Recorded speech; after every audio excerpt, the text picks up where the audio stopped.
Hi, greetings everybody. Welcome you all to this annual event and commencement day. Well, today we are celebrating the Achievers Recognition and the farewell together. And I don't think so we could have a perfect guest than Manik. Manik is not only a final year student, but is also one of the biggest achievers for this list now. So Manik has a specialization in finance and business analytics. And he has been on a 4-month internship in Pure Storage, and recently, and happily to announce this, that his PPO has been offered to him. So his internship turned into a full-time job with the biggest package of the year, not the year, to be precise, in the history of MSOB, with a 48 LPA, which also makes him the best candidate to be the final year and an achiever together. So with this, I think I have a lot of questions, and I'm sure you all do have a lot of questions to ask him. How did he do this? How did he crack this code? And how did he reach where he is today? Let me start a short introduction session with you, and my questions are very simple. And I'm going to pose some questions, and I hope that that resonates with the questions which are popping up in your minds. So Manik, welcome here. How do you feel coming back to the alma mater? It's wonderful.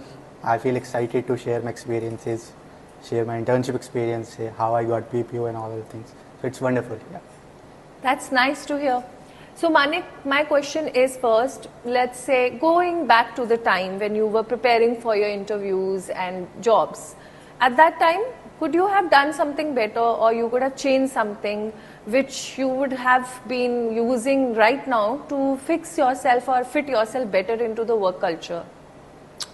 So I would say I had my share of failures, but my focus was always upon to learn from my failures, to be consistent, and I always try to take feedbacks in a very constructive manner.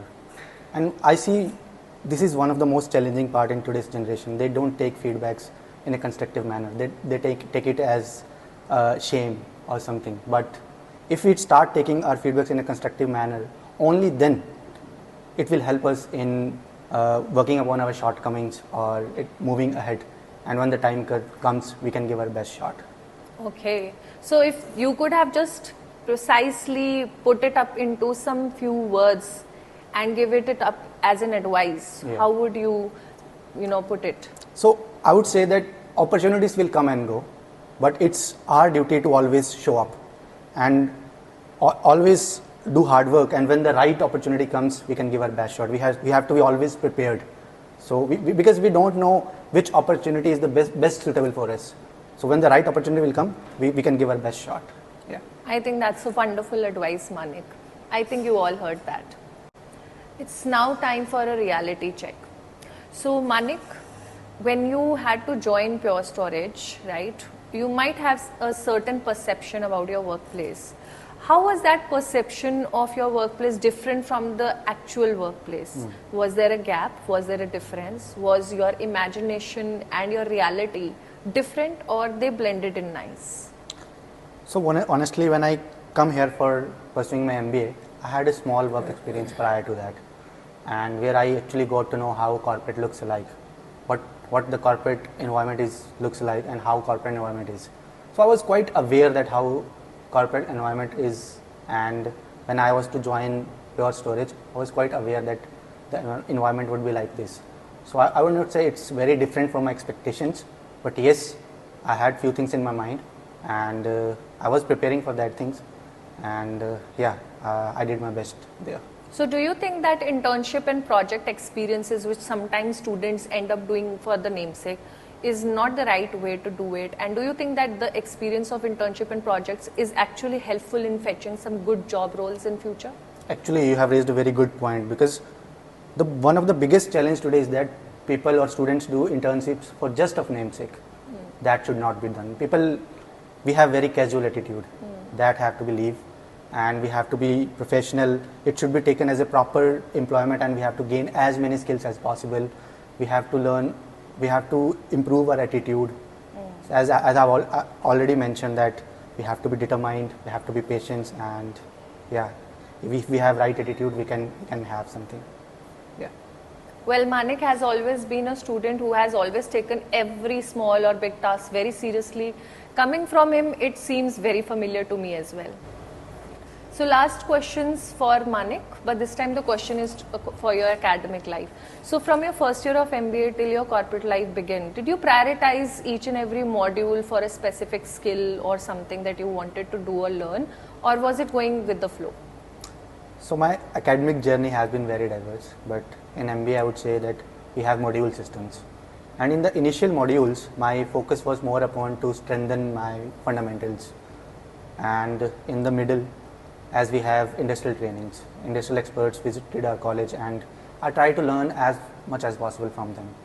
And in the last, my focus was more upon placements.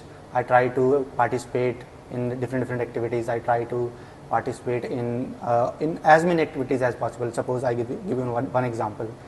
So I feel that I had a stage fear.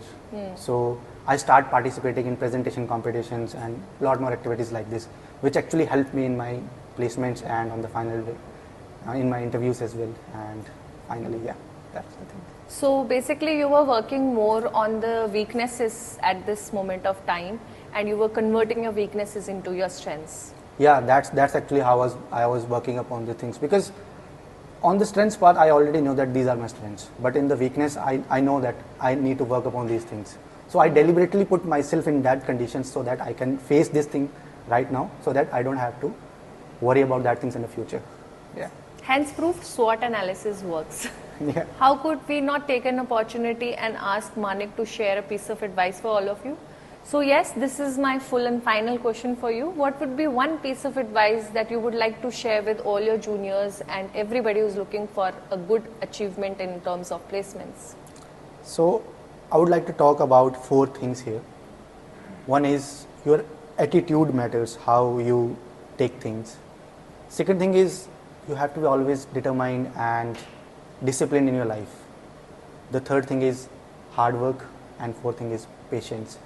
Because one of the biggest problem with today's generation is that they feel that things should happen instantly, and that's not how life works.